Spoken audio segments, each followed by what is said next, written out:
Good morning. Attukal Pongala ദിവസമായിരുന്നു. ഞങ്ങൾ പതുക്കെ ഒരു യാത്ര തുടങ്ങുകയാണ്. ഇടുക്കി ജില്ലയിലേക്കാണ് യാത്ര. 4 സ്ഥലങ്ങളോളം പ്ലാൻ ചെയ്തിരുന്നു. അതിൽ ആദ്യത്തെ സ്ഥലമായിട്ടുള്ള പാഞ്ചാലിമേട്ടിലേക്കാണ് ഈ ഒരു യാത്ര പോകുന്നത്. ഞങ്ങളങ്ങനെ പാഞ്ചാലിമേട്ടിലെത്തിയിരിക്കുകയാണ്. ചിഞ്ചു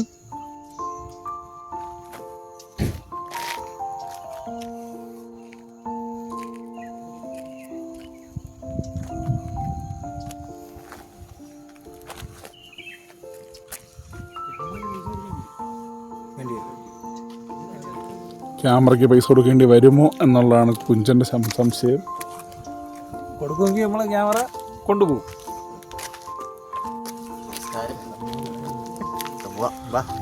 ഞങ്ങൾ പാഞ്ചാലിമേട്ടിൻ്റെ അകത്തേക്ക് കടക്കുകയാണ്. ഈ കാണുന്നതാണ് പാഞ്ചാലിമേട്ടിൻ്റെ എൻട്രൻസിൻ്റെ അവിടെ നിന്ന് മുകളിലേക്ക് പോകുന്നത്. ഇവിടെ ഈ ഒരു കാണുന്ന സ്ഥലത്ത് നിന്ന് നമുക്ക് പാസ് എടുക്കാം. പെർ ഹെഡ് 30 രൂപ വെച്ചാണ്. ഈ തേരി നടന്നു കയറുമ്പം വലതുവശത്ത് ഒരു കൽമണ്ഡപം നമുക്ക് കാണാൻ പറ്റും. ആ കൽമണ്ഡപത്തിനോടൊപ്പം തന്നെ ഒരു വിശാലമായ ഏരിയയും നമുക്കവിടെ ഇരിക്കുകയൊക്കെ ചെയ്യാൻ കഴിയുന്നൊരു സ്ഥലവുമാണ്. അവിടെ നിന്ന് ഈ ഒരു ഡയറക്ഷനിൽ നോക്കിക്കഴിഞ്ഞാൽ സൂര്യൻ ഇങ്ങനെ ഉദിച്ചു വരുന്നത് കാണാൻ പറ്റും. ചരിത്രപരമായിട്ട് വളരെയേറെ പ്രാധാന്യമുള്ള ഒരു സ്ഥലമാണ് ഈ പറയുന്ന പാഞ്ചാലിമേട്. പാണ്ഡവന്മാരുടെ താമസിച്ചിരുന്നുവെന്നും അവരുടെ ഇതുമായിട്ട് ബന്ധപ്പെട്ടുള്ള കഥകൾ ഈ പാഞ്ചാലിമേടുമായിട്ട് ബന്ധപ്പെട്ട് പറയുന്നു. അതിനോടൊപ്പം ഈ കാണുന്നതാണ് ആ കൽമണ്ഡപത്തിലേക്ക് സർക്കുലർ ആയിട്ടുള്ള കുറേ പടികളുണ്ട്.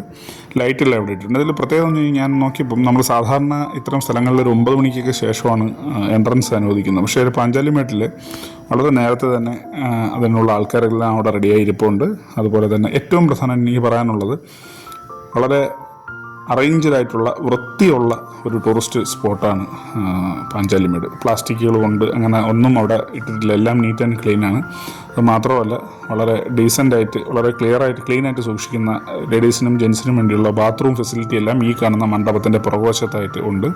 ഇവിടെ നിന്ന് നമുക്ക് ഗൂഗിളിലൊക്കെ നോക്കുമ്പോൾ മനസ്സിലാക്കാൻ കഴിയുന്നത് മകരവിളക്ക് ഇവിടെ നിന്ന് കാണാമെന്ന് പറയുന്നുണ്ട്. അനിയൻ അജയ് ശങ്കർ ഒരു ചെറിയ ചിരിയും കൊണ്ട് ഇവിടെ നിൽപ്പുണ്ട്. ഈ മണ്ഡപത്തിൽ നിന്ന് നമുക്ക് ചുറ്റും നോക്കുമ്പോൾ കാണുന്ന കാഴ്ചകൾ വളരെ മനോഹരമാണ്. അനിയന്മാരവർ ഫോട്ടോ സെഷൻസൊക്കെ ആയിട്ട് ഇങ്ങനെ നിൽക്കുകയാണ്. നമ്മൾ ഇത്രയും ദൂരം യാത്ര ചെയ്ത് വന്നതിന് രാവിലെ കുറച്ച് മഞ്ഞ് കാണാൻ കഴിയും എന്നുള്ളൊരു ഇതുണ്ടായിരുന്നു. അത് ദൈവം സഹായിച്ചത് കാണാൻ കഴിഞ്ഞു. അതിൽ വളരെ സന്തോഷമുണ്ട്. ഞാൻ എടുക്കുന്ന എൻ്റെ ഒരു ചെറിയ ഫോട്ടോ അനിയൻ ഗോകുൽ, പ്രിയപ്പെട്ട കുഞ്ചു, അവൻ അവിടെ നിന്ന് എടുക്കുന്നുണ്ട്. ഒരു വളരെ നല്ല കാഴ്ച, പ്രത്യേകിച്ച് മഞ്ഞ് മലയിലൂടെ ഇറങ്ങി വരുന്നൊരു നല്ലൊരു കാഴ്ച കാണാൻ പറ്റുന്ന ഒരു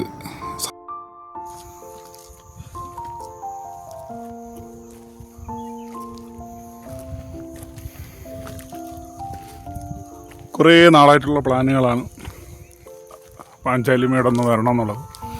ഇന്ന് അനിയന്മാരോടൊപ്പം ആറ്റുകാൽ പൊങ്കാല അവധി ദിവസം ഞങ്ങൾ പതുക്കെ കയറി.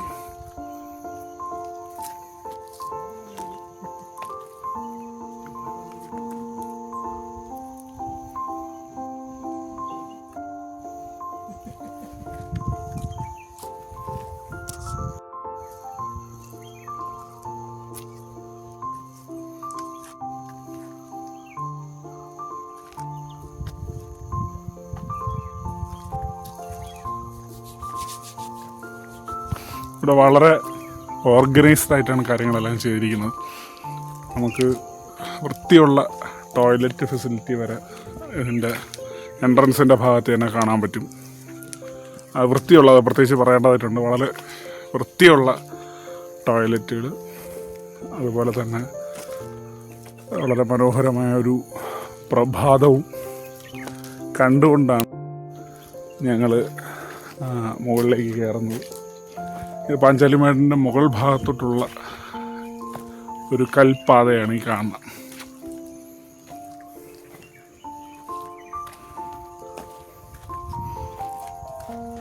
പാഞ്ചാലിമേട് എന്ന് പറയുന്നത് നമുക്ക് തിരുവനന്തപുരത്ത് പൊന്മുടിയൊക്കെ ഉള്ളതുപോലെ അങ്ങനത്തെ ഒരു പ്രകൃതമാണ്. ഒരു കുന്നിൽ നിന്ന് മറ്റൊരു കുന്നിലേക്ക് നമുക്കിങ്ങനെ നടന്ന് കയറി ഇറങ്ങി പോകാൻ പറ്റും. അതിൽ ഏറ്റവും പ്രത്യേകത ഈ രാവിലെ വന്ന് കാണുമ്പോൾ കാണുന്ന സൂര്യൻ്റെ ആ ഒരു ഉദയം വളരെ ഭംഗിയാണ് കാണാനായിട്ട്. അത് കാണാൻ വേണ്ടിയിട്ടാണ് യഥാർത്ഥത്തിൽ വരാനായിട്ടുള്ളത്. അപ്പം ഇങ്ങോട്ടേക്ക് വരാനായിട്ട് ആഗ്രഹിക്കുന്ന ഒരു പരമാവധി രാവിലെ വരാനായിട്ട് ശ്രമിക്കുക. അപ്പം ഈ ഒരു വേനൽക്കാലത്ത് പോലും ഇത്രയും മേഘങ്ങളെ കാണാൻ കഴിയുന്നു, അല്ലെങ്കിൽ മഞ്ഞ് കാണാൻ കഴിയുന്നു എന്നുണ്ടെങ്കിൽ മഴക്കാലത്താണെങ്കിലും തണുപ്പ് കാലത്താണെങ്കിലും ഒക്കെ വളരെ അടിപൊളിയായിട്ടുള്ള കാഴ്ചകൾ കാണാൻ പറ്റുമെന്ന് എനിക്ക് തോന്നുന്നുണ്ട്. കാര്യം അത്രമേൽ വിശാലമായ ഒരു ഏരിയ ഇവിടെ നിന്ന് നമുക്ക് താഴെ കാണാൻ പറ്റും. ഇതായി കാണുന്ന എല്ലാം മഞ്ഞിങ്ങനെ മലകൾക്ക് ചുറ്റും പരന്ന് കിടക്കുന്ന ഒരു കാഴ്ചയാണ്. അപ്പം പരമാവധി വരുന്നവർ രാവിലെ തന്നെ ഇവിടെ എത്താനായിട്ട് ശ്രമിക്കുക. എനിക്ക് തോന്നുന്നു 7 മണി മുതൽ എന്തോ ഓപ്പൺ ആണെന്നാണ് എൻ്റെ ഒരു തോന്നൽ. കാര്യം നമ്മൾ വന്ന സമയത്ത് തന്നെ ആളുണ്ടായിരുന്നു.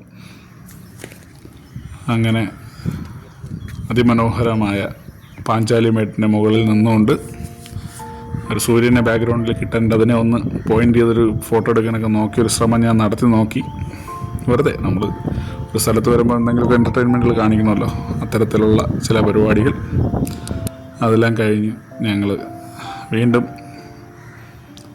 മുകളിലേക്ക് നടന്ന് കയറുകയാണ്. ഇവിടെ ഒരുപാട് ഏരിയ ഉണ്ട് നമുക്കിങ്ങനെ നടന്ന് കാണാനായിട്ട്.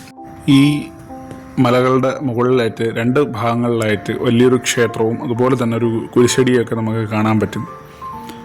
ഗൂഗിളിൽ വായിക്കുന്ന സമയത്ത് ഇവിടെ പ്രധാനപ്പെട്ട ചില ദിവസങ്ങളിൽ 2 സ്ഥലങ്ങളിലും ഉത്സവങ്ങളായിട്ടും പ്രാർത്ഥനയായിട്ടും ഒക്കെ നടക്കുന്നു എന്നുള്ളതും നമുക്ക് കാണാൻ പറ്റും. ഇത് ഈ പാത ഇങ്ങനെ നീണ്ട് കിടക്കുകയാണ്. അതായത് ഒരു കുന്നിൽ നിന്ന് മറ്റൊരു കുന്നിലേക്ക് നമുക്ക് വളരെ എളുപ്പം നടന്ന് ഇറങ്ങാൻ പറ്റും. നടന്നിറങ്ങാൻ പറ്റുന്നത് മാത്രമല്ല, ആ പോകുന്ന വഴിയിലൊക്കെ വളരെ ചുറ്റുമുള്ള കാഴ്ചകളും അതും വളരെ പ്രധാനമാണ്. ഇവിടെ സിപ്പ് ലൈൻ പോലുള്ള ചില കുട്ടികൾക്കുള്ള എൻ്റർടൈൻമെൻറ്റ്സും കാര്യങ്ങളൊക്കെ വരുന്നു എന്നുള്ളത് അവിടെ എഴുതി വച്ചിട്ടുണ്ട്. അതിനോടൊപ്പം ഈ കൽമണ്ഡപം എനിക്ക് വളരെ സന്തോഷം തോന്നിയൊരു, അല്ലെങ്കിൽ വളരെ രസകരമായിട്ട് തോന്നിയൊരു ഭാഗമാണ്. കാര്യം സൂര്യപ്രകാശം കറക്റ്റ് വീഴുന്ന ആ സ്ഥലത്ത് തന്നെ കൽമണ്ഡപം വരികയും അവിടെ ഇരുത്തി അനിയന്മാരുടെ കുറച്ച് ഫോട്ടോസൊക്കെ ഞാൻ എടുക്കുകയുണ്ടായി. അത്തരം ഫോട്ടോ എടുക്കുന്നതിനും അല്ലെങ്കിൽ അങ്ങനത്തെ കാര്യങ്ങൾക്കും ആയിട്ട് ഏറ്റവും കറക്റ്റ് ലൊക്കേഷൻ. എനിക്കൊന്ന് വെഡ്ഡിങ് ഷൂട്ടിംഗ് പോലുള്ള കാര്യങ്ങളൊക്കെ ഒരുപാട് ഇവിടെ നടക്കുന്നുണ്ട് എന്ന് തോന്നുന്നു. മുകളിലേക്ക് കയറുമ്പോൾ വളരെ ഇതായിട്ടുള്ളൊരു ബോർഡ് കാണാൻ പറ്റും. ഇടിമണ്ണിലുള്ള സമയങ്ങളിൽ മുകളിലേക്ക് കയറാൻ പാടില്ല. അതായത് നമ്മൾ നടക്കുമ്പോൾ ഒരുപാട് സ്ട്രെയിൻ തോന്നില്ല എങ്കിലും സമുദ്രനിരപ്പിൽ നിന്ന് നല്ല ഒരു പൊക്കത്തിലേക്കാണ് സത്യം പറഞ്ഞാൽ ഈ ഒരു കുന്നുള്ളത്. ഒരു കുന്നല്ല, 3-4 കുന്നുകളുടെ നടുക്കുകൂടെയാണ് നമ്മൾ ഈ യാത്ര ചെയ്യുന്നത്. ഇങ്ങനെ ഞങ്ങളുടെ ഏറ്റവും സന്തോഷകരമായിട്ടുള്ളൊരു ദിവസം വാഗമൺ യാത്രയിൽ, അല്ലെങ്കിൽ ഈ നടത്തിയ യാത്രയിൽ ഫസ്റ്റ് ലൊക്കേഷൻ പാഞ്ചാലിമേട് സെലക്ട് ചെയ്ത അനിയൻ ഗോകുലിന് പ്രത്യേകം നന്ദി രേഖപ്പെടുത്തിക്കൊണ്ട് അടുത്ത സ്ഥലവുമായി കാണാം. നന്ദി.